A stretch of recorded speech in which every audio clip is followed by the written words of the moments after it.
History 1. I grew up on the outskirts of Boston, Massachusetts.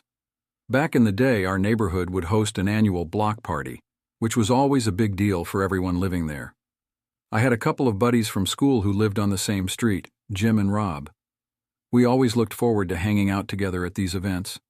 The neighbors would go all out, setting up tables loaded with homemade treats, catered food, and even a few tables with drinks.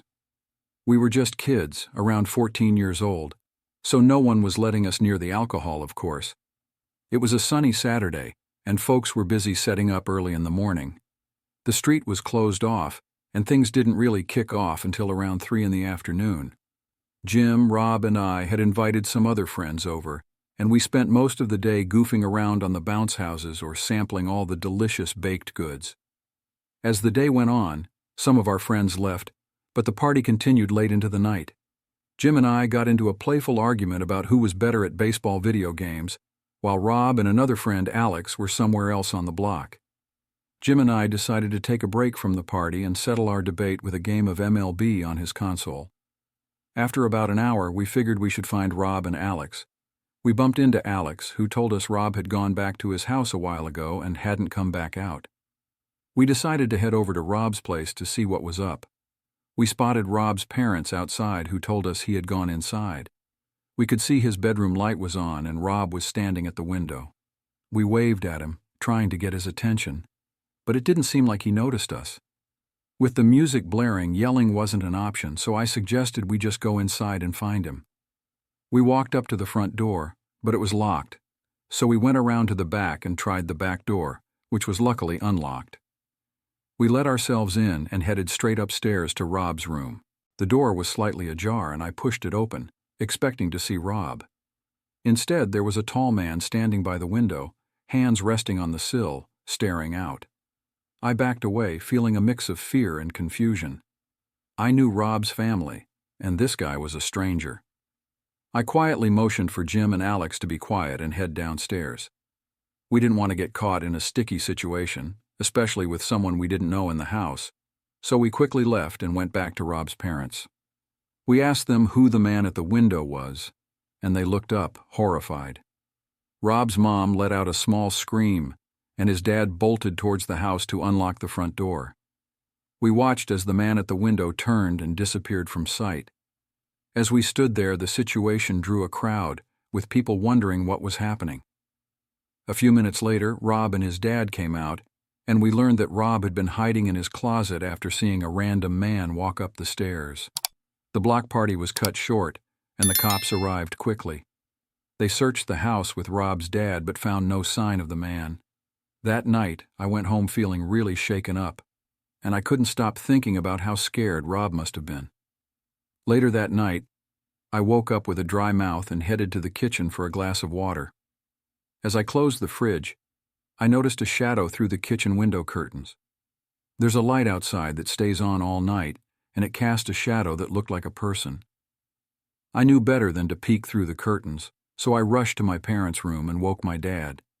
He had heard about the incident earlier and came down to check. By the time we got to the kitchen, the shadow was gone, confirming someone had been there. My dad did a quick check outside but didn't find anyone. He didn't seem too concerned and didn't want to call the cops.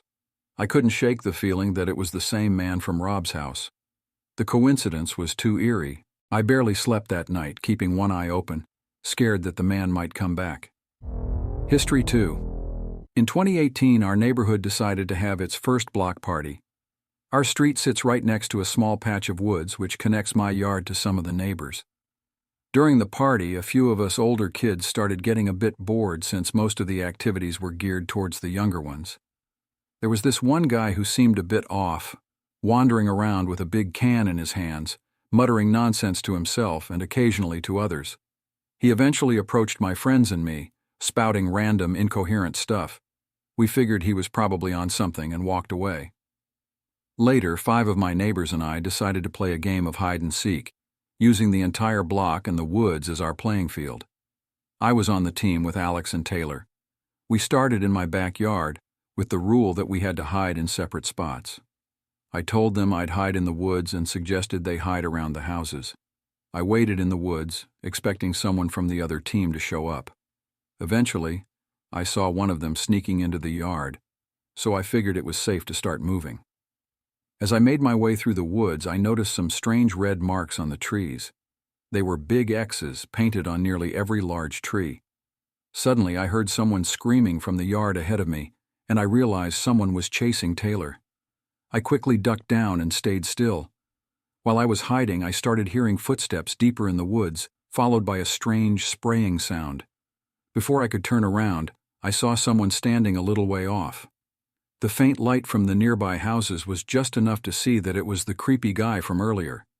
He had stopped what he was doing and was looking straight at me. He started walking toward me, and as he got closer, I could see the can in his hand. He began chanting, "X marks the spot, X marks the spot." I shouted at him to leave me alone and ran back to my backyard.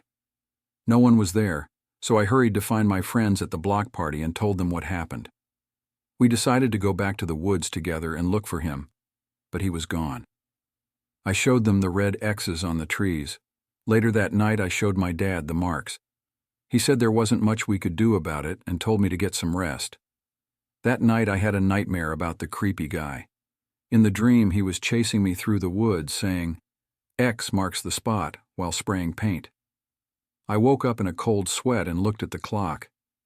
It was around 2 a.m. I suddenly heard a voice outside my window, right above my bed. My heart jumped as I looked out and saw a big red X painted on the window. Behind it was the same guy, mouthing the words, "X marks the spot." He started banging on the window with his elbow, clearly trying to break it. I ran to get my dad, who's a big, strong guy. He looked out the window and saw the man still trying to break the glass. My dad shouted at him, threatening to beat him up. Then he ran out of the room to confront him. The guy must have been scared off because he stopped and ran away. My dad went after him but couldn't catch him. He was gone for about 10 minutes, but he couldn't find the guy. I was sure that if my dad had caught him, he would have been able to take him down. The story doesn't end there.